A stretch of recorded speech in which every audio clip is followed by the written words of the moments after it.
There's still plenty of good fishing weather to come this summer in Minnesota. In this week's CCX Sports Fishing Tip, Terry Tuma talks about using swim baits for catching bass. Someone asked me the other day about using swim baits. Do you use them?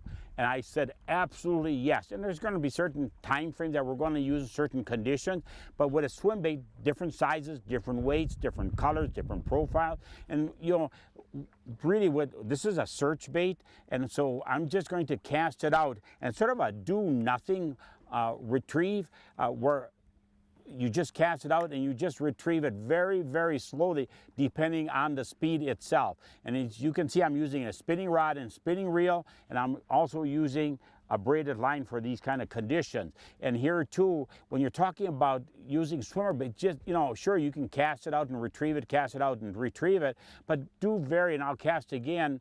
And you can also, with a swim bait, you can also vary your retrieve. You can use a rip stop, stop and go. If you're fishing some weedy areas, you can bounce it off a weed stock. There are so many variations of retrieves, so don't just get hung up on just a single cast and retrieve. And make sure you cast in the right direction, change your positions, but bass change their position throughout a given day, depending on weather conditions, fishing pressure.